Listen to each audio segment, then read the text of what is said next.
सर्दी अपने चरम पर थी। हवा इतनी तीखी चल रही थी कि लगता था जैसे वो चमड़ी चीर देगी। पूरा गांव और शहर कंबलों में दुबका पड़ा था। लोग अलाव के सहारे खुद को गर्म रखने की कोशिश कर रहे थे। लेकिन उसी कड़ाके की ठंड की रात शहर के एक अमीर घर की घमंडी लड़की मिनी लड़कों के साथ छोटे कपड़ों में खुले गार्डन में पार्टी कर रही थी। मिनी की आदतें किसी को पसंद नहीं थी, सिवाय उसकी माँ के। माँ हमेशा कहती, मेरी बेटी है, जो चाहे करेगी। बाप भी बस पत्नी की हाँ में हाँ मिलाता। घर में बस एक ही थी जो मिनी की हरकतों पर नजर रखती थी, उसकी बूढ़ी दादी, जिसे इस घर में सिर्फ एक बोझ समझा जाता था। दादी की हालत किसी नौकर से भी बदतर थी। वही दादी हर रात मिनी को समझाती, बिटिया, रात बेलात इस तरह लड़कों के संग घूमना ठीक नहीं, दुनिया बहुत बुरी है। मगर कोई उसकी सुनता नहीं। उस रात जब सारा शहर ठंड से कांप रहा था, दादी ने छत से देखा कि मिनी कुछ शराबी लड़कों के संग हंस हंस कर झूम रही है। दिल कांप उठा।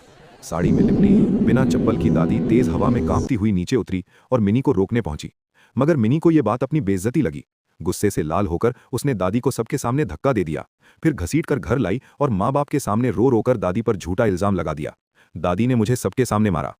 मिनी की आंसू देखकर माँ बाप का खून खौल उठा। बाप ने झाड़ू से, माँ ने चप्पल से दादी को पीटा और फिर ठंडी रात में फटी पुरानी साड़ी, नंगे पांव, कांपती हुई उस दादी को दरवाजे से धक्का देकर बाहर निकाल दिया। दरवाजा बंद कर लिया गया। बर्फ सी जमीन पर दादी धीरे धीरे सड़क की ओर बढ़ी। कोई सहारा नहीं था। एक पेड़ के नीचे पॉलिथीन बिछाकर उस ठंड में वो खुद को समेट कर बैठ गई। सुबह से शाम तक लोगों के घरों में झाड़ू पोछा कर वो पेट पालने लगी। कुछ दिन बीते।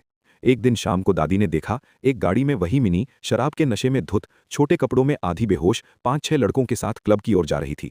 उन लड़कों की आंखों में हैवानियत साफ दिख रही थी। दादी का दिल दहल गया। वो कांपती सर्दी में लड़खड़ाते कदमों से चुपचाप उनके पीछे चल पड़ी। क्लब में किसी तरह झाड़ू पोछा करने वाली के रूप में घुसी। देर में उन लड़कों ने बेहोश मिनी को एक कमरे में ले जाना शुरू किया। दादी भागती हुई पहले ही उस कमरे में जा छिपी। जैसे ही मिनी को कमरे में रखा गया और लड़के बाहर निकले, दादी फौरन बाहर आई और अंदर से दरवाजा बंद कर लिया। दादी ने मिनी के चेहरे पर पानी डाला, थप्पड़ मारे और किसी तरह होश में लाया। फिर बोली, बिटिया, तू समझती रही कि मैं तेरा दुश्मन हूँ, लेकिन आज अगर मैं यहाँ ना होती तो तेरा क्या होता। मिनी ने जब होश में आकर सच्चाई सुनी तो फूट फूट कर रो पड़ी। दादी, आपने फिर भी मेरी जान बचाई। मैं तो आपको घर से निकालने की भी दोषी हूँ। तभी बाहर से दरवाजा पीटने की आवाजें आईं। लड़के लौट आए थे। डर के मारे दोनों कांपने लगी।